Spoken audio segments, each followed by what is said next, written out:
Economics, not just money, but life itself. Gary Becker. The name might not be on every billboard, but his ideas, they are everywhere. He saw economics in places no one else did, not just in banks or stock markets, but in our homes, our schools, even our hearts. He believed economic principles could explain a vast range of human behavior. Why do people marry? Why do they have children? Why do they commit crimes? Or why do they choose one job over another? People, he argued, generally act rationally. They try to maximize their well-being even when they are not consciously crunching numbers. This applies whether they are deciding what to have for breakfast or whether to pursue a life of crime. It sounds simple, doesn't it? But applying this simple idea to complex human actions was revolutionary. He wasn't saying money is everything.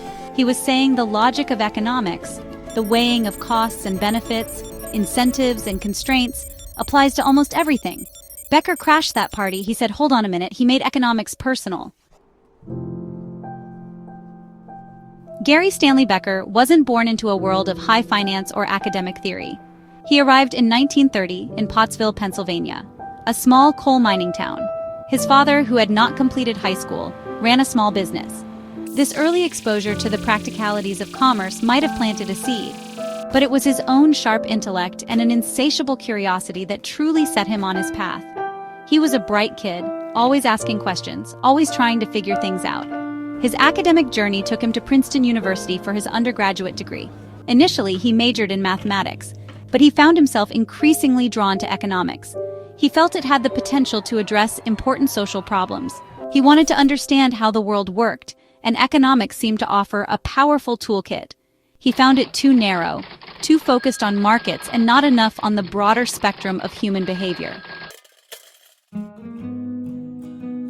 One of Becker's earliest and most groundbreaking contributions was his work on the economics of discrimination.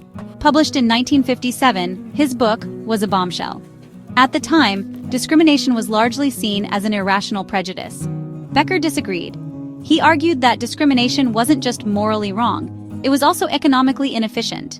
If an employer refuses to hire a qualified person because of their race or gender, that employer is limiting their own talent pool. This taste for discrimination, as he called it, imposes a cost on the discriminator. This was a radical idea.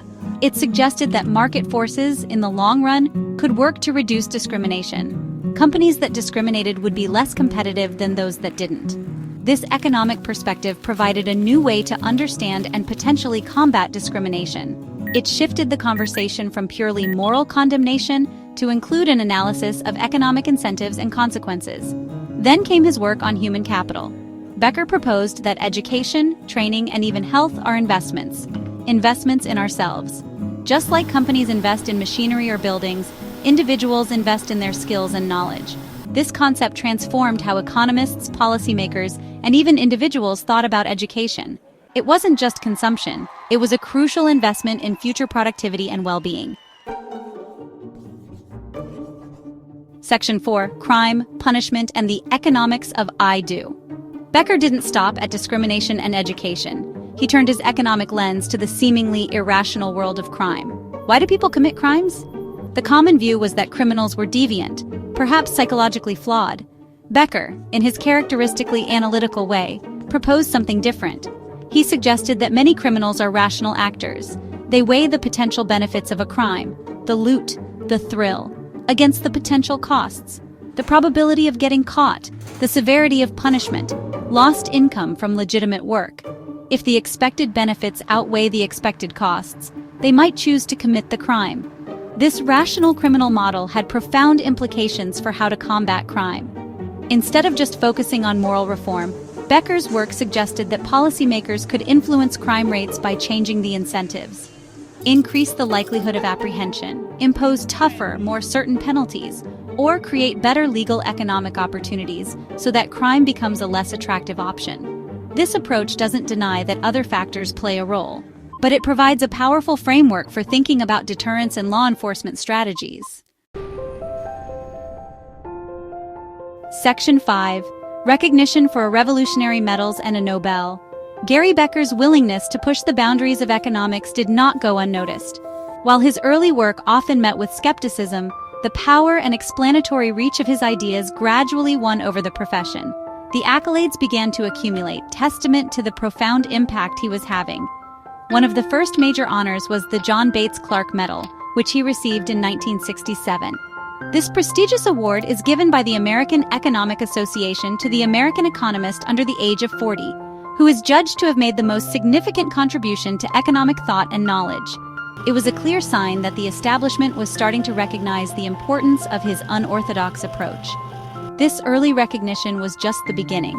As his theories on human capital, discrimination, crime, and the family gained wider acceptance and empirical support, his stature grew. He became a leading figure at the University of Chicago, influencing generations of students who would go on to apply and extend his methods. His work wasn't just an academic curiosity. It began to shape policy debates and public understanding of complex social issues. He published prolifically, not just in academic journals, but also in more accessible formats, making his ideas available to a broader audience. He was a true public intellectual, engaging with the pressing concerns of his time through an economic lens. The ultimate recognition for an economist, of course, is the Nobel Memorial Prize in Economic Sciences. Becker received this honor in 1992. Section 6. Economy is the art of making the most of life, Becker's enduring echo. Gary Becker once offered a beautifully concise summary of his worldview. He said, "Economy is the art of making the most of life." This wasn't just a clever turn of phrase, it encapsulated the very essence of his intellectual project. For Becker, economics wasn't a dismal science confined to dusty ledgers and arcane models of financial markets. Instead, it was a vibrant, powerful tool for understanding how individuals and societies navigate the fundamental challenge of scarcity. Scarcity of time, resources, information, and even affection. It was about how we make choices, big and small, to improve our well-being, however we define it. His legacy is not just a collection of theories or a list of awards. It is a fundamental shift in how we approach the study of human behavior. He demonstrated that the principles of rational choice, incentives, and market analysis could illuminate an astonishing array of social phenomena. From the decision to invest in education, to the dynamics of family life, the causes of crime, and the persistence of discrimination. He showed that these areas were not immune to rigorous economic scrutiny. In doing so, he didn't just expand the subject matter of economics.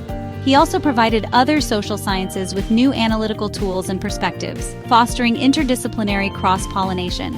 The impact of his work continues to resonate powerfully today.